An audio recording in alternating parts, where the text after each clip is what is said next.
मेरी साधना को सजीव एवं पूर्ण बनाने के लिए मेरे ही प्रभु के रूप में विराजमान आप सभी सत्संग प्रेमी माताओं, बहनों और भाइयों के चरणों में सादर प्रणाम।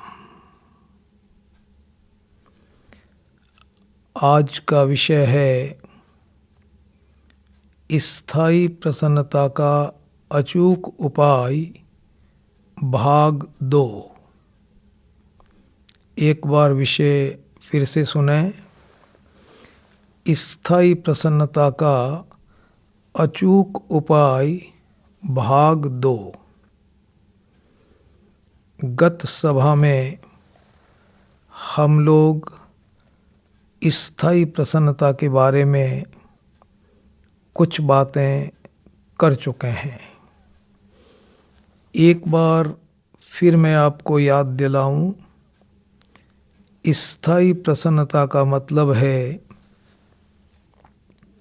हर हाल में, हर परिस्थिति में रहने वाला आराम।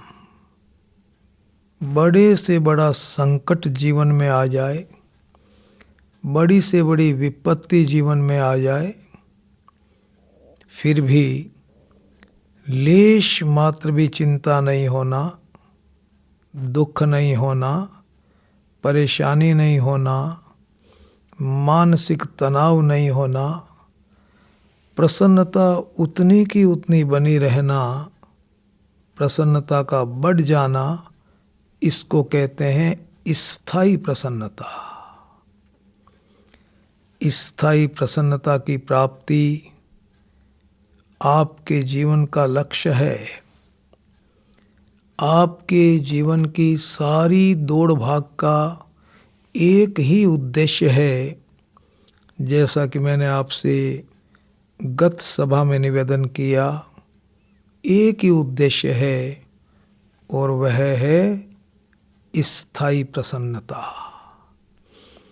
बहुत से भाई बहन तो ये सोचते हैं कि स्थायी प्रसन्नता की प्राप्ति संभव ही नहीं है। ये कैसे हो सकता है कि शरीर में बड़े से बड़ा रोग आ जाए,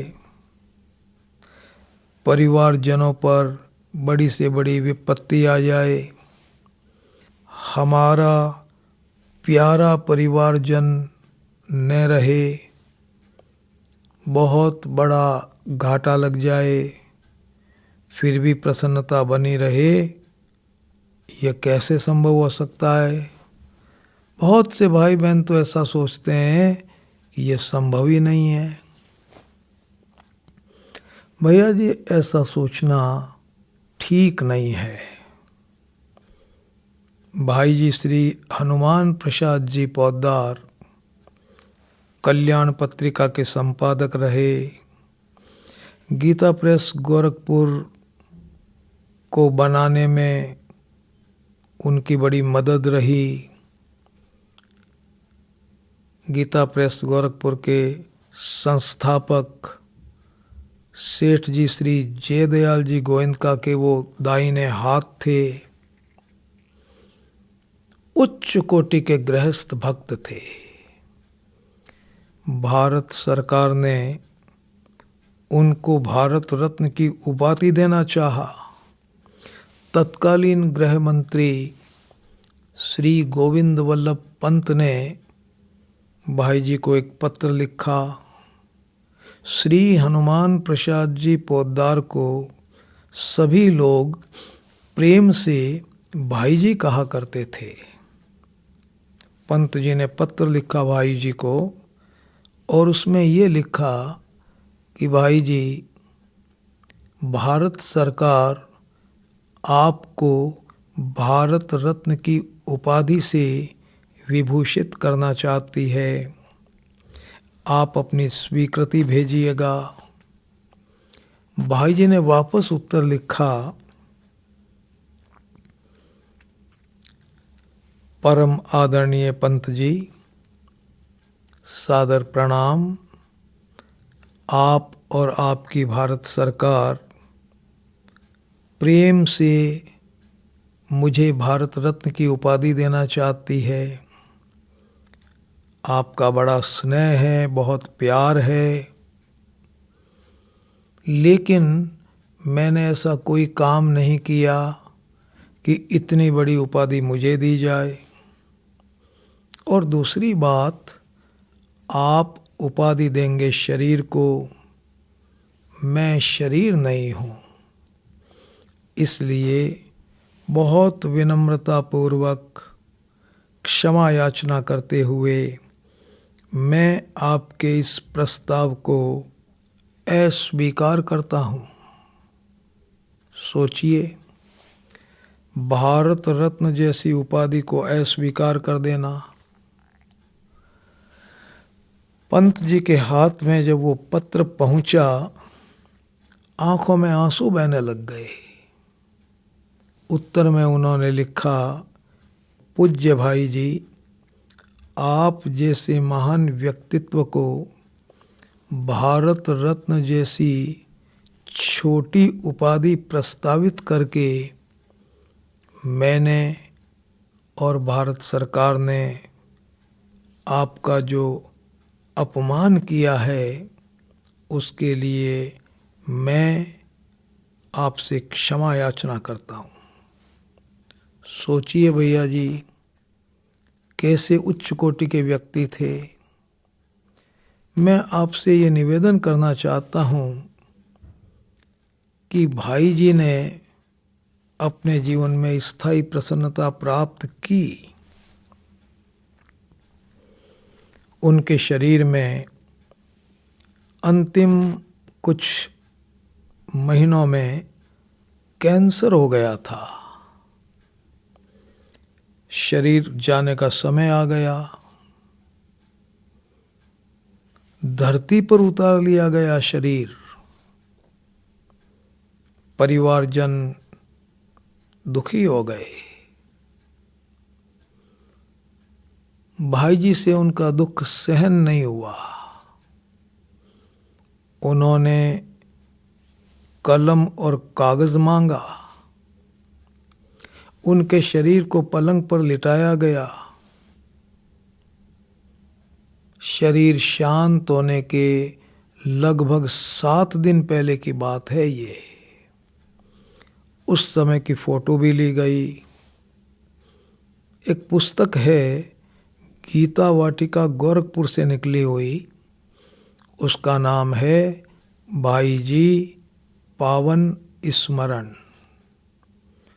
उसमें ये सारी बातें मैंने पढ़ी, वो फोटो भी मैंने देखी। आप देखिए उस समय उन्होंने लिखा क्या।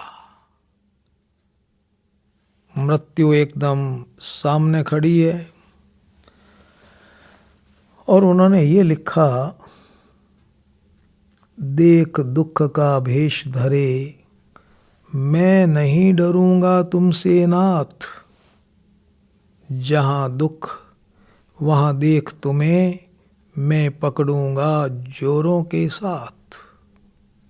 नाथ छिपा लो तुम मुख अपना, चाहे अति अंधियारे में, मैं लूंगा पहचान तुम्हें, एक कोने में जग सारे में। देख तुम्हारी इस आकृति को, घर वाले थर्राए। ऐसे करके उन्होंने कोई 8-10 वाक्य लिखे। भैया जी देखो आप, मृत्यु सामने खड़ी है। मौत का एक भयंकर दुख होता है आदमी को। भाई जी को लेश मात्र भी दुख नहीं, कण मात्र भी चिंता नहीं।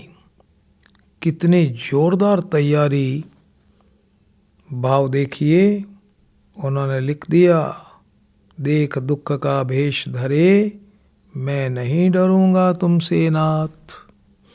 हे भगवान, आज आप मेरे सामने दुख का भेष बना करके पधारे हैं।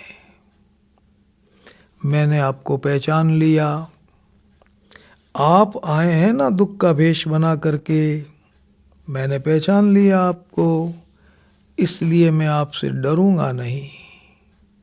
देख दुख का भेष धरे, मैं नहीं डरूंगा तुमसे नाथ। और जहां दुख वहां देख तुम्हें, जिसको दुनिया के लोग दुख कहते हैं, वहां मैं आपके दर्शन करूंगा प्रभु। जहां दुख वहां देख तुम्हें, मैं पकड़ूंगा जोरों के साथ। मैं आपको जोर से पकड़ लूंगा कि दुख के भेष में भगवान पधार गए। देख दुख का भेष धरे, मैं नहीं डरूंगा तुमसे नाथ। जहां दुख वहां देख तुम्हें, मैं पकड़ूंगा जोरों के साथ। नाथ छिपा लो तुम मुख अपना, चाहे अति अंधियारे में। आप कितने ही अंधेरे में अपने मुख को छिपा लो प्रभु, मैं लूंगा पहचान तुम्हें एक कोने में जग सारे में। मैं आपको पहचान लूंगा, सारे जगत में आप कहीं भी चले जाएं पहचान लूंगा। किसी कोने में आप बैठ जाएं वहां भी पहचान लूंगा। क्या जोरदार चीज है। फिर बोले, आपकी इस आकृति को देखकर घरवाले कांप रहे हैं। देख तुम्हारी इस आकृति को घरवाले थर्राए। आगे मुझे याद नहीं है पूरी ये कविता, उनका ये पद, लेकिन उसका भाव ये है आगे जो कुछ भी लिखा कि प्रभु आप इन घरवालों को जरा ये समझा दो कि दुख के रूप में कोई दूसरा है ही नहीं, आप ही हैं। देखो आप कितनी बड़ी प्रतिकूलता, मृत्यु तो सबसे बड़ी प्रतिकूलता है भैया जी। बड़ा घबराता है आदमी। मैं निवेदन आपसे ये करूं कि लेश मात्र भी चिंता नहीं। स्वामी जी महाराज कभी कभी कहा करते थे कि भैया देखो, दुख की तैयारी सुख में कर लो, प्रतिकूलता की तैयारी अनुकूलता में कर लो, अशांति की तैयारी शांति में कर लो, बुढ़ापे की तैयारी जवानी में कर लो,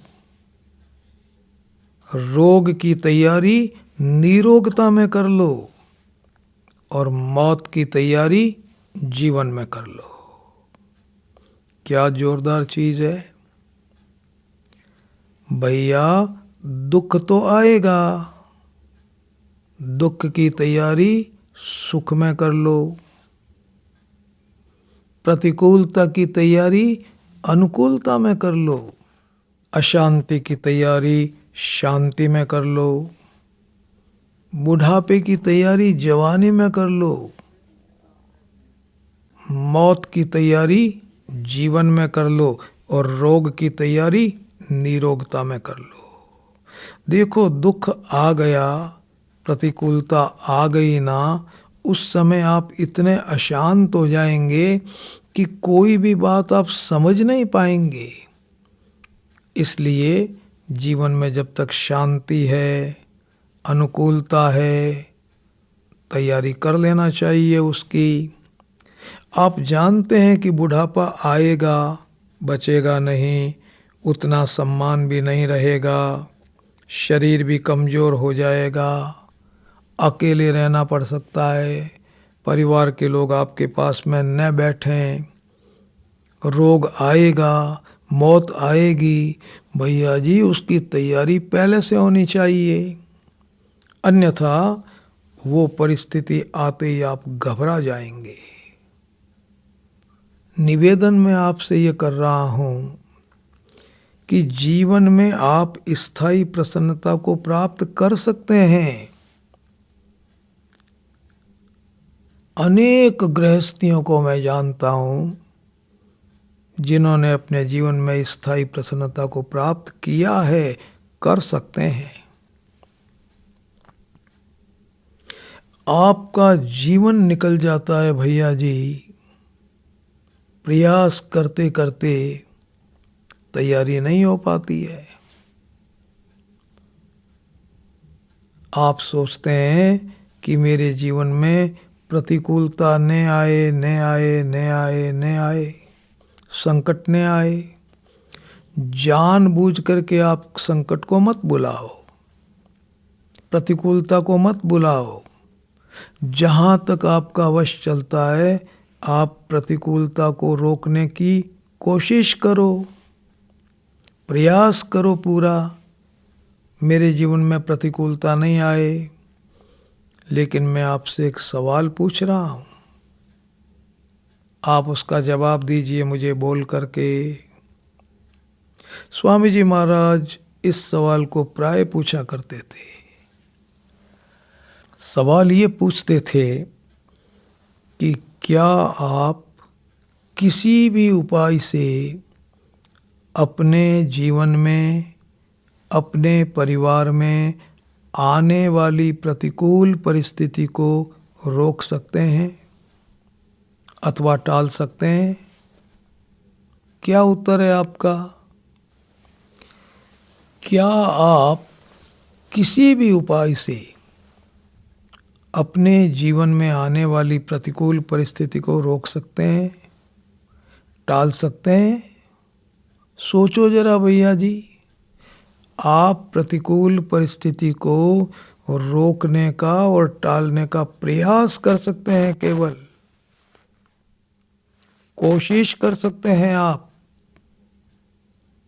करना चाहिए, लेकिन आप किसी भी प्रकार से प्रतिकूल परिस्थिति को टाल नहीं सकते, रोक नहीं सकते। यदि प्रतिकूलता को टालना और रोकना इंसान के वश की बात होती तो वह अपने जीवन में प्रतिकूलता को आने ही नहीं देता। आप बुढ़ापे को नहीं रोक सकते, आप बीमारी को भी नहीं रोक सकते, आप दुर्घटना को भी नहीं रोक सकते, आप अपने व्यापार में होने वाले घाटे को भी नहीं रोक सकते, और अपनी अथवा परिवारजनों की मृत्यु को रोकना तो सब जानते हैं असंभव है, ये संभव ही नहीं है। जीवन में प्रतिकूलता आएगी, आपको ये भी पता नहीं है कि वो प्रतिकूलता कब आएगी, कहाँ आएगी, कैसे आएगी, किस रूप में आएगी, आपको कोई पता नहीं है। कोई नहीं जानता इन बातों को, लेकिन भगवान के दिए हुए ज्ञान से आप इस बात को अच्छी तरह से जानते हैं कि प्रतिकूलता तो आएगी। प्रतिकूलता आए और उसमें भी आपकी प्रसन्नता वैसी की वैसी बनी रहे, लेश मात्र भी आपको चिंता नहीं हो, दुख नहीं हो, परेशानी नहीं हो, इसी का नाम है चिंता का मिट जाना, इसी का नाम है स्थायी प्रसन्नता प्राप्त हो जाना। भैया जी, इसी का नाम है परमात्मा से मिलन हो जाना। किसी तरह से आप ये तैयारी कर लें, मैं हमेशा प्रसन्न चित्त रहूं। प्रसन्न चित्त हैं आप, चिंता ऊपर से आ जाती है, बाहर से आ जाती है और आपकी प्रसन्नता को खंडित कर देती है। क्या करें भैया जी? इस चिंता को मिटाओ, दुख को मिटाओ, परेशानी को मिटाओ, घबराहट को मिटाओ, मानसिक तनाव को मिटाओ, डिप्रेशन को मिटाओ, निराशा को मिटाओ। ये सब चिंता के भाई बहन हैं। गत सभा में मैंने आपसे ये निवेदन किया कि ये चिंता 1 सेकंड में मिट सकती है और बिना प्रयास के मिट सकती है, बिना मेहनत के मिट सकती है। और वो रास्ता क्या है? किस उपाय से बिना मेहनत से चिंता मिटेगी बताया गया था। उस उपाय का नाम है सत्संग। दूसरा उपाय परमात्मा का विश्वास। रामचरितमानस की 2 चौपाइयां गत सभा में सुनाई गई थी, एक बार और सुन लें। बड़े भाग पाइब सत्संगा, बिनहि प्रयास होई भवभंगा। उपजई राम चरण विश्वासा, भव निधि तर नर बिनहि प्रयासा। बिना किसी प्रयास के, बिना किसी परिश्रम के चिंता मिट जाती है भैया जी। स्थायी प्रसन्नता का अनुभव हो जाता है। आज मैं आपसे ये निवेदन कर रहा हूं कि सत्संग के द्वारा एक पल में चिंता कैसे मिटती है। देखो, रामचरितमानस सुंदरकांड दोहा संख्या 4, आप जरा घर पे जाकर के देखना। सुंदरकांड दोहा संख्या 4 रामचरितमानस। क्या दोहा है? तात स्वर्ग अपवर्ग सुख, धरिय तुला एक अंग। तोलनता ही सकल मिली, जो सुख लव सत्संग। क्या अर्थ हुआ इसका? तात स्वर्ग अपवर्ग सुख, धरिय तुला एक अंग। हे भाई, तराजू के एक पलड़े में आप स्वर्ग और मोक्ष का सुख रख दो। तात स्वर्ग अपवर्ग सुख, धरिय तुला एक अंग। रख दिया। दूसरे पलड़े में क्या रखें? तो दूसरे पलड़े में रखें एक लव के बराबर की गई सत्संग से मिलने वाला सुख। जो सुख लव सत्संग। एक लव का मतलब क्या?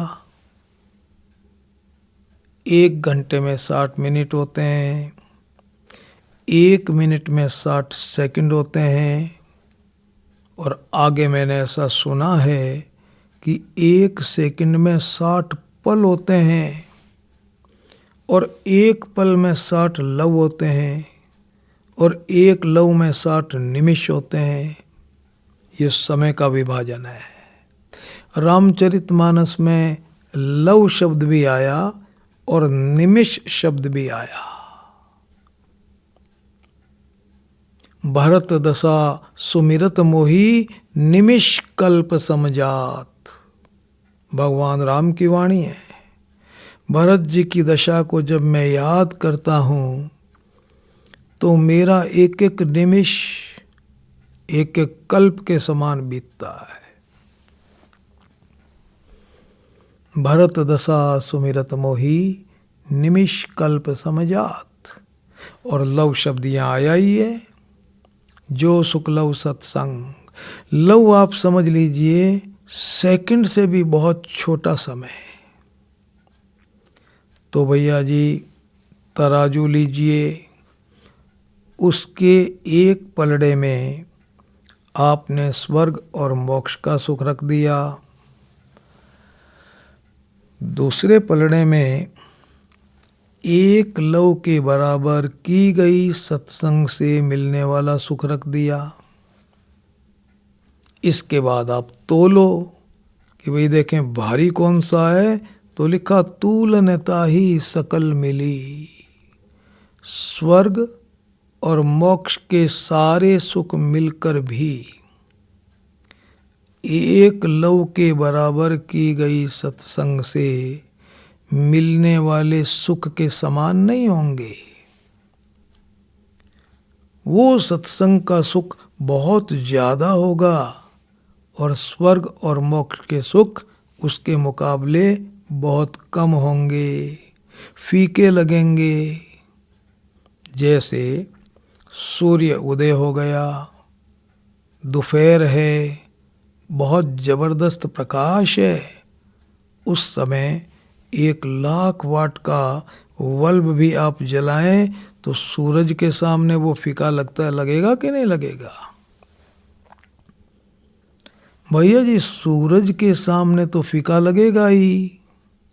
इसी तरह से आप जीवन में 1 लौ के बराबर सत्संग कर लेंगे ना, तो आपको वो प्रसन्नता मिलेगी, वो आनंद मिलेगा कि उस आनंद के सामने स्वर्ग और मोक्ष के सुख भी आपको फीके लगेंगे। संकेत किस तरफ है? संकेत है आपको स्थायी प्रसन्नता मिल जाएगी। अब भैया जी ये समझना है कि सत्संग किसे कहते हैं। देखो, हम लोगों की जो ये बातें हैं ना, इसमें समझ ज़्यादा काम करती है। आप बहुत अच्छी तरह से सुने, बहुत अच्छी तरह से समझें, और उसके बाद उन बातों पे आप चिंतन मनन करें घर पे बैठ करके। आपकी कोई शंकाएं हों तो उनको आप पूछ लें। इन बातों को जीवन में उतारने में आपको बहुत मदद मिलेगी, बहुत मदद मिलेगी, बहुत मदद मिलेगी। तो अब मैं आपसे निवेदन करूं कि ये सत्संग क्या चीज़ है और हम सत्संग को कैसे करें। 4 शब्द हैं, चारों के अलग अलग अर्थ हैं। पहला शब्द है सत्चर्चा, दूसरा शब्द है सत्चिंतन, तीसरा शब्द है सत्कार्य, और चौथा शब्द है सत्संग। चारों के अर्थ अलग अलग। सत्चर्चा किसे कहते हैं? 2 या 2 से अधिक भाई बहन एक जगह बैठ करके चिंता को मिटाने, स्थायी प्रसन्नता का अनुभव करने, ईश्वर की प्राप्ति करने के संबंध में जो बातचीत करते हैं ना, विचार विनिमय करते हैं, परस्पर चर्चा करते हैं, इसको कहते हैं सत्चर्चा। अभी हम लोग क्या कर रहे हैं? सत्चर्चा कर रहे हैं। हम अपनी भाषा में इसको सत्संग कहते हैं, वो अलग बात है। देखो, वास्तव में ये सत्संग नहीं है। ये क्या है? ये सत्य की चर्चा है। सत्चर्चा कहते हैं इसको। दूसरा शब्द है सत्चिंतन। आप अकेले बैठ करके, पूजा के कमरे में बैठ करके जो चिंतन मनन करते हैं, स्थायी प्रसन्नता के लिए, परमात्मा को पाने के लिए, जो आप पूजा करते हैं, पाठ करते हैं, जप करते हैं, तप करते हैं, व्रत करते हैं, उपवास करते हैं, स्तुति बोलते हैं, वंदना करते हैं, ये जो आप करते हैं ना एकांत में बैठ करके, इन सब को कहते हैं सत्चिंतन।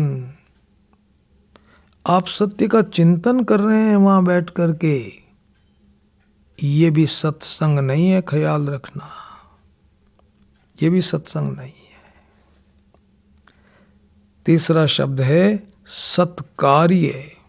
सत्कार्य का मतलब दूसरों की भलाई के उद्देश्य से, दूसरों के हित की भावना से आप जितने भी कार्य करते हैं ना, उनको कहते हैं सत्कार्य। जैसे आपने स्कूल खुलवा दिया, धर्मशाला बनवा दी, सर्दियों में कंबल बांट दिए, गरीब लड़कों की फीस जमा करा दी, आपने सड़कें बनवा दी, कहीं पे बहुत बड़ी विपत्ति आ गई और आपने वहाँ भौतिक वस्तुएं भेज दी, मदद कर दिया, ये सब सत्कार्य है, याद रखना, अच्छे कार्य हैं, ये भी सत्संग नहीं है। मैंने स्वामी जी महाराज से एक सवाल पूछा। मैंने कहा, महाराज ये सत्संग तो नहीं है। सत्चर्चा, सत्चिंतन, सत्कार्य सत्संग नहीं है। इनको करना चाहिए कि नहीं करना चाहिए? उन्होंने उत्तर दिया, अवश्य करना चाहिए। सत्चर्चा अवश्य करो, सत्चिंतन जरूर करो और सत्कार्य जरूर करो। लेकिन किस लिए करो, क्यों करो? सांसारिक कामनाओं की पूर्ति के उद्देश्य से मत करो। अपने सुख के लिए मत करो, अपने स्वार्थ के लिए मत करो, नाशवान चीजों को पाने के लिए मत करो। इन सब को करना चाहिए सत्संग करने के लिए। मेरे जीवन में सत्संग हो जाए, मैं अपने जीवन में सत्संग कर लूं, इसलिए इनको करना चाहिए। सत्चर्चा, सत्चिंतन और सत्कार्य का उद्देश्य रखना चाहिए सत्संग। याद रखना, जब तक आप सत्संग नहीं करेंगे ना, तब तक भैया जी चिंता नहीं मिटेगी, स्थायी प्रसन्नता की अनुभूति नहीं होगी। अब मैं आपसे बताऊं कि ये सत्संग क्या चीज होती है। सत्संग करने में आपको समय नहीं लगेगा। सत्संग करने के लिए कहीं जाना नहीं पड़ेगा। सत्संग करने के लिए कुछ करना भी नहीं पड़ेगा।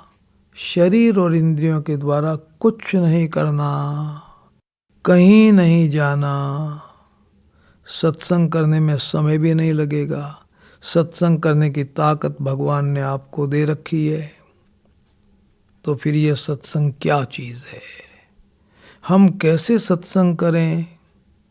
तो पहले सत्संग का जरा अर्थ समझें। सत्संग का अर्थ होता है ध्यान से सुनना, बहुत ध्यान से, बहुत ध्यान से। अपने चिंतन को सही बना लेना, सच्ची बात को स्वीकार कर लेना, सच्ची बात को मान लेना। अपने मस्तिष्क में सच्ची बात को बिठा लेना और जो मस्तिष्क में झूठी बात बैठी हुई है उस बात को निकाल देना। सत्संग के कई तरह के अर्थ मैंने सुने, बहुत तरह के अर्थ सुने। सत्य को स्वीकार कर लेना, सत्य को मान लेना, असत्य के संग का त्याग कर देना, सत्य का संग कर लेना। बहुत अर्थ सुने, लेकिन सबसे अच्छा अर्थ मुझे ये लगा कि जो बात एकदम सच्ची है उस बात को सोच लेना, उस बात को अपने दिमाग में बिठा लेना और जो बात गलत है ना उसको दिमाग से निकाल देना। अपने चिंतन को सही बना लेना, अपनी सोच को सही बना लेना, अपने विचार को सही बना लेना, इसी का नाम सत्संग है। अपने विचार को सही बना लेना, अपने चिंतन को सही बना लेना। भैया जी इसमें क्या लगता है आपको? आप कोई गलत बात है वो आपने सोच रखी है, अब आपको ये कहा जा रहा है कि भाई गलत बात को अपने दिमाग में से निकाल दो और सही बात है उसको अपने दिमाग में सोच लो। तो अपने चिंतन को सही बना लेना, इसी का नाम सत्संग है। चिंतन को सही बनाने में कितना समय लगेगा? उत्तर है 1 सेकंड। चिंतन को सही बनाने के लिए कहाँ जाना पड़ेगा? बोले भाई कहीं नहीं जाना पड़ेगा। चिंतन को सही बनाने के लिए क्या करना पड़ेगा? शरीर और इंद्रियों से कुछ नहीं करना पड़ेगा। केवल सही बात को ठीक तरह से सुन लो, समझ लो और दिमाग में जमा लो, खत्म हुई बात। तो सत्संग का अर्थ है अपने चिंतन को सही बना लेना, अपने सोच को सही बना लेना, अपनी भावना को सही बना लेना, अपने थिंकिंग को सही बना लेना। अब आप सोच कहो, भावना कहो, थिंकिंग कहो, चिंतन कहो, एक ही बात है। अब चिंता को यदि मिटाना है, कुछ नहीं करना, अपने सोच को, अपने चिंतन को सही बनाना है। अब देखो, जैसे ही आप अपने चिंतन को सही बनाएंगे ना, उसी पल, उसी क्षण आपकी चिंता मिट जाएगी जड़मूल से, हमेशा के लिए। और भैया जी, स्थायी प्रसन्नता का अनुभव हो जाएगा। अब मैं आपसे निवेदन करूं कि देखो, याद करो वापस, चिंता कब होती है? उत्तर है प्रतिकूलता में। और वो प्रतिकूलता कहाँ आती है तब आपको चिंता होती है? इसका उत्तर बताया गया था पिछली सभा में, अपने परिवार में। और अपने परिवार के 3 सदस्य हैं। पहला आपका शरीर, दूसरा आपके निकट परिवारजन और तीसरा निजी सामान और संपत्ति। इन तीनों में किसी भी प्रकार का कोई संकट आता है तो आपको चिंता होती है। तो भैया जी, अब रहस्य की बात सुनना।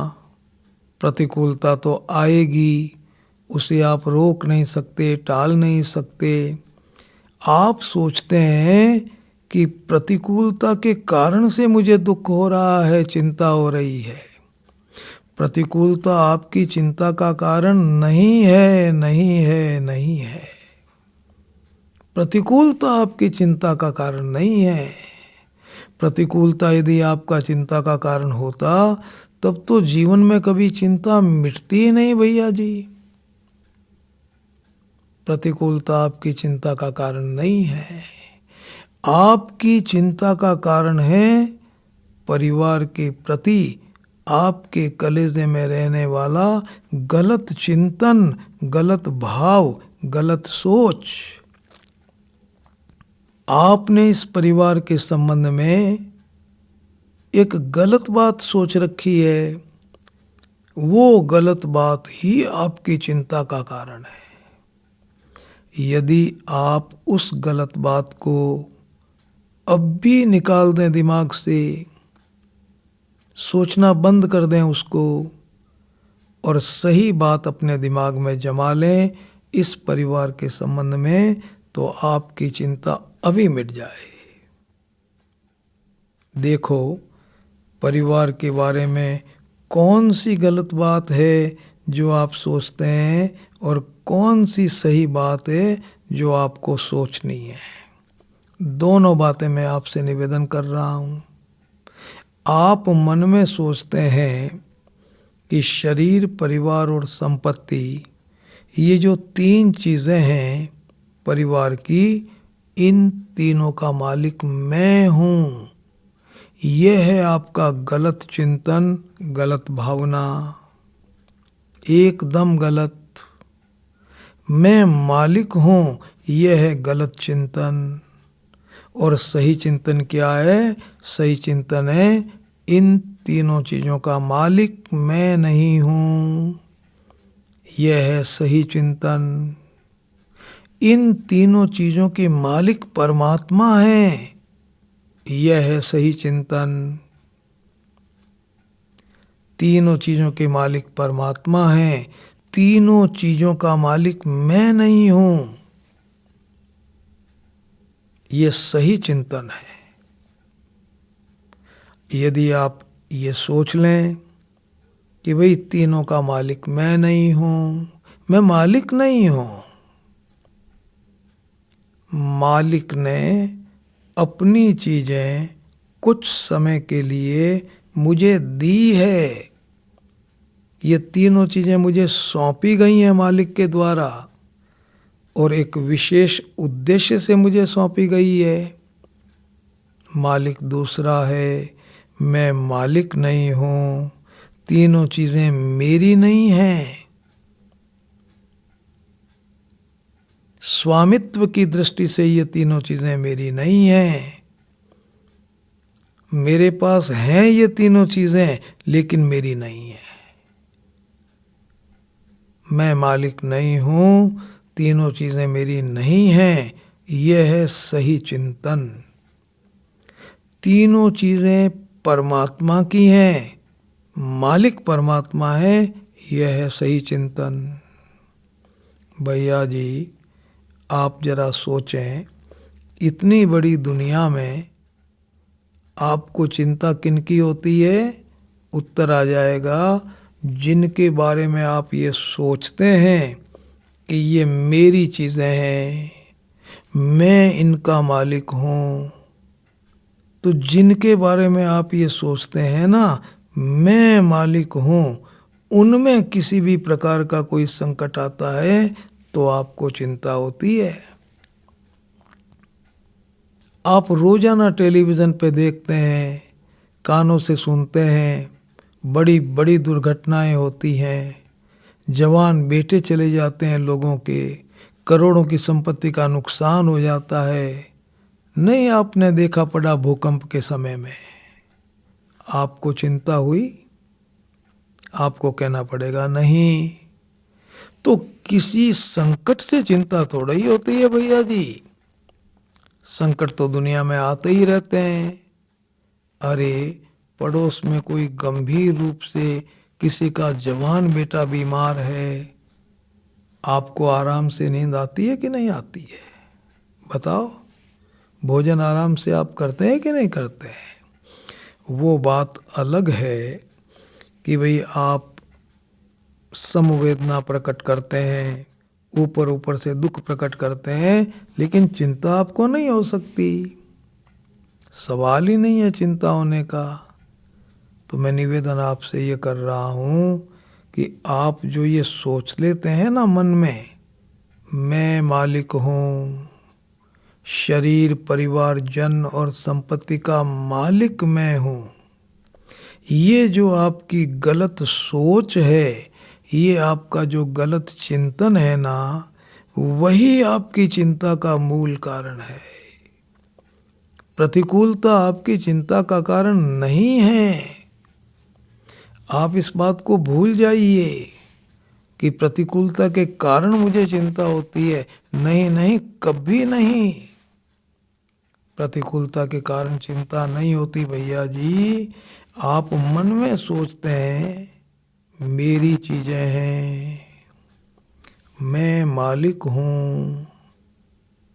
इस गलत चिंतन के कारण आपको चिंता होती है। और जब तक आप मन में ऐसा सोचेंगे ना, मैं मालिक हूँ, तीनों चीज़ें मेरी हैं, तब तक भैया जी किसी भी बाहरी साधना के द्वारा आपकी चिंता नहीं मिटेगी। बात बहुत कटु है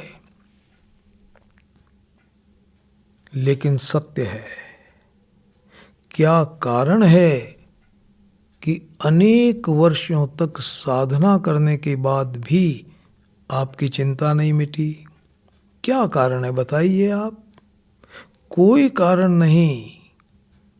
आपने मन मन में ये सोच रखी है गलत बात, मैं मालिक हूं, मैं मालिक हूं इन तीनों चीजों का। इसी का नाम है गलत सोच, गलत विचार, गलत भावना। अब आप क्या करें? इस गलत भावना को दिमाग से निकाल दें और सही बात अपने दिमाग में जमाएं, इन तीनों का मालिक मैं नहीं हूं। इनके मालिक परमात्मा है। यदि आप परमात्मा को मानते हैं तो इस बात को मानिए कि इन तीनों के मालिक परमात्मा है। चिंता मिट जाएगी एक सेकंड में। और यदि आप परमात्मा को नहीं मानते हैं तो इस बात को मान लीजिए कि मैं मालिक नहीं हूं, तीनों चीजें मेरी नहीं हैं, मैं इनका मालिक नहीं हूं। मालिक कोई दूसरा है। मालिक ने अपनी तीन चीजें कुछ समय के लिए विशेष उद्देश्य से मुझे सौंपी है। इसको कहते हैं सत्संग। जिस पल आप इस बात को सोच लेंगे, जिस पल आप ये सही चिंतन बना लेंगे, मैं मालिक नहीं हूं, मालिक परमात्मा है, तीनों चीजें परमात्मा की हैं, उसी पल आपका सत्संग हो गया। अपने चिंतन को आपने सही बना लिया। अब देखो, बताओ कहाँ प्रयास है इसमें? कोई प्रयास नहीं, कहीं जाना नहीं, कुछ करना नहीं, केवल केवल केवल गलत बात जो दिमाग में थी उसको आपने निकाल दिया। गलत बात कौन सी थी? शरीर, परिवार, जन और संपत्ति का मालिक मैं हूं, तीनों चीजें मेरी हैं। ये गलत बात दिमाग में से निकाल दिया आपने, इस गलत बात को। और भैया जी सही बात आपने दिमाग में जमा ली कि भाई मैं मालिक नहीं हूं, तीनों चीजें मेरी नहीं हैं। सत्संग हो गया। देखो, जब आप इस चीज को दिमाग में जमा लेंगे, अपने चिंतन को सही बना लेंगे, मैं मालिक नहीं हूं, तीनों चीजें मेरी नहीं हैं, तो आपको इन तीनों में आने वाली प्रतिकूलता से लेश मात्र भी दुख नहीं होगा, कण मात्र भी चिंता नहीं होगी। जैसे आज कोई दूसरे व्यक्ति का लड़का भगवान के घर चला जाता है, जवान बेटा चला जाता है, आपको कण मात्र भी चिंता नहीं होती।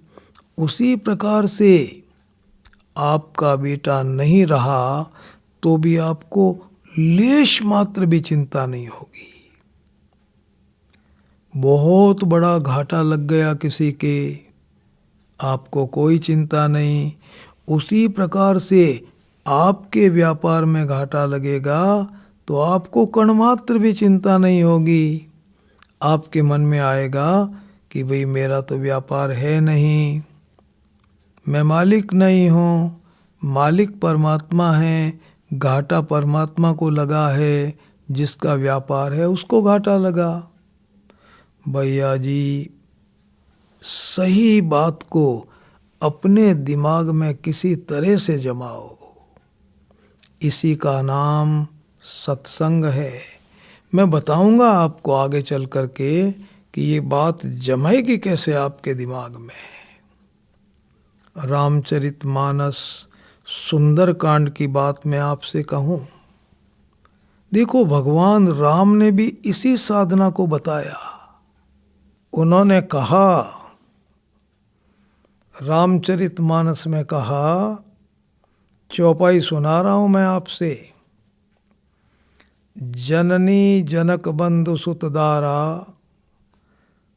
तन धन भवन सुहृद परिवारा।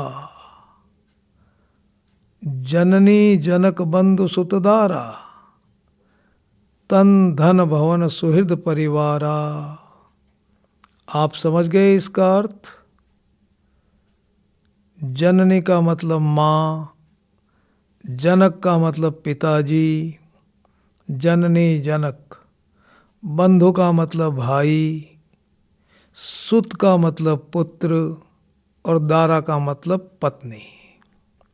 जननी जनक बंधु सुत दारा, आगे बोले तन धन भवन सुहृद परिवारा।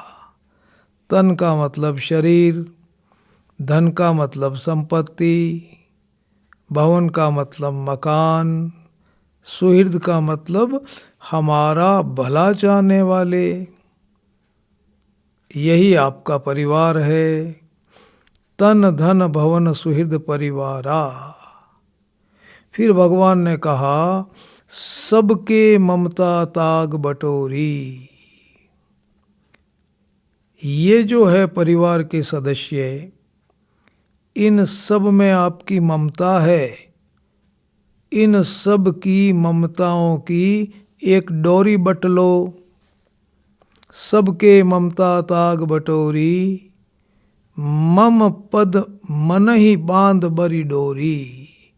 भगवान ने कहा कि इन सब में जो आपकी ममता है, इन ममताओं की एक डोरी बट करके मेरे हृदय में बांध दो, मेरे चरणों में बांध दो। मम पद मन ही बांध बरी डोरी। मतलब क्या हुआ?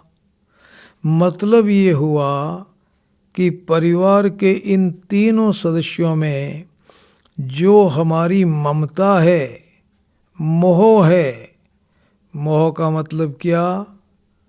मोह का मतलब है अपने मन में इस तरह से सोचना, शरीर परिवारजन और संपत्ति का मालिक मैं हूँ, ये तीनों चीज़ें मेरी व्यक्तिगत चीज़ें हैं और इन तीनों से मुझे बहुत सुख मिलेगा।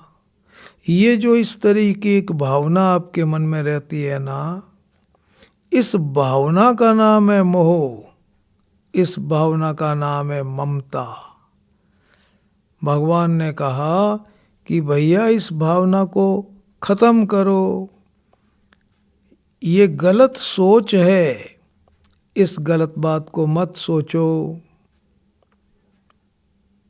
सही बात सोचो। सही बात क्या?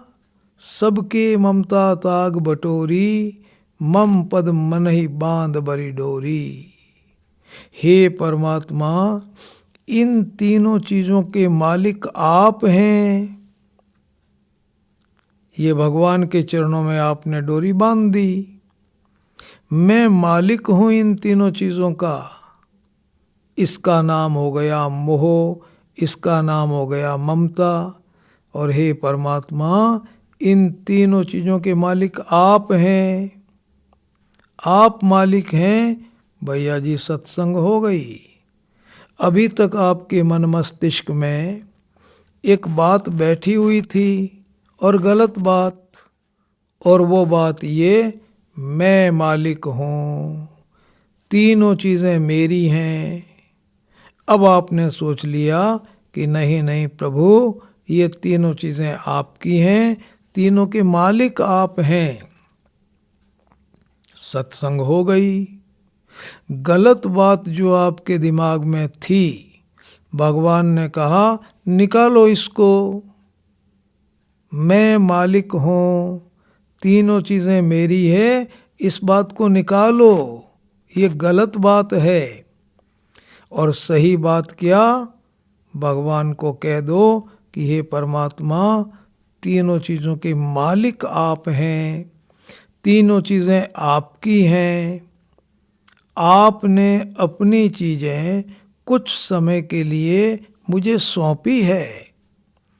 इस तरह की भावना यदि आपने कर ली, इस तरह का चिंतन आपने बना लिया कि हे परमात्मा, मालिक आप हैं, तीनों चीज़ें आपकी हैं, मेरी नहीं है, मैं मालिक नहीं हूँ, इसी का नाम सत्संग है। आगे चल कर के मैं आपसे निवेदन करूँगा कि ये बात आपके दिमाग में जमेगी कैसे, वो गलत बात कैसे निकलेगी और सही बात कैसे बैठेगी, वो भी मैं आपसे निवेदन करूँगा। इसके अपने तर्क हैं। जब तक आप वो नहीं सुनेंगे ना, तब तक ये गलत बात जो दिमाग में बैठी हुई है ये निकलेगी नहीं। जल्दी से याद रखना। निवेदन मैं आपसे ये करूं कि सत्संग जीवन में हो गया, मैं मालिक नहीं हूं, तीनों चीजें मेरी नहीं है, ये बात आपको मन में सोचनी है। व्यवहार में आप कैसे बातचीत करेंगे? व्यवहार में तो आप वैसे ही बोलना जैसे आप अभी बोलते हैं। आपको कोई पूछे ये मकान किसका है, आप बड़े ठाठ से कहिए मेरा मकान है, मेरा पुत्र है, मेरा शरीर है, मेरी आँखें हैं, मेरी पत्नी है, मेरी माँ है।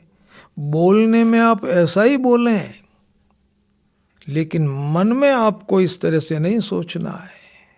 मन में सोचना है कि ये परमात्मा तेरा है भैया, मालिक तू है, तीनों चीज़ें तेरी है।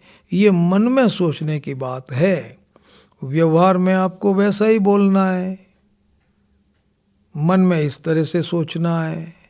तो ये जो मन में आप बात सोचते हैं ना, इसको कहते हैं सत्संग। सही बात को आपने सोच लिया, मैं मालिक नहीं हूं, तीनों के मालिक परमात्मा है, बस सत्संग हो गया। और भैया जी मैं आपसे सही निवेदन कर रहा हूं, जिस पल आपका सत्संग हो जाएगा ना, उसी पल आपकी चिंता मिट जाएगी। देखो, ये आपके जीवन का एक अनुभव है, सबके जीवन का एक अनुभव है। इतनी बड़ी दुनिया में आप जिन जिन चीज़ों को मेरा मानते हैं, उनमें प्रतिकूलता आने पर आपको चिंता होती है, और जिनको आप मेरा नहीं मानते हैं, जिनके बारे में आप ये सोचते हैं कि भाई मैं मालिक नहीं हूँ, चीज़ें मेरी नहीं हैं, मेरा संबंधी नहीं है, तो जिनके बारे में आप ऐसा सोचते हैं कि मेरा नहीं है, वहाँ कितने ही बड़ी प्रतिकूलता आ जाए, आपको लेश मात्र भी चिंता नहीं होती। बताइए ऐसा होता है कि नहीं होता है? भूकंप आ गया, लाखों लोग मर गए, अरबों खरबों का नुकसान हो गया भैया जी, लेकिन आपके मन में ये बात है कि भाई मेरा कोई नुकसान नहीं हुआ, मेरी चीज़ें थी ही नहीं वहाँ, मेरा कोई संबंधी वहाँ रहता ही नहीं था। बताइए, करोड़ों रुपए का नुकसान हो गया, हजारों लोग मर गए, आपको कण मात्र भी चिंता नहीं, लेश मात्र भी दुख नहीं। कारण क्या है कि आपके मन में ये बात बैठी हुई है, मस्तिष्क में ये बात जमी हुई है, मेरी नहीं है, कोई दुख नहीं आपको। इसी तरह से जब इस परिवार के बारे में आपके मन में ये बात बैठ जाएगी, मस्तिष्क में ये बात जम जाएगी, मैं मालिक नहीं हूँ, उसी पल आपकी चिंता मिट जाएगी।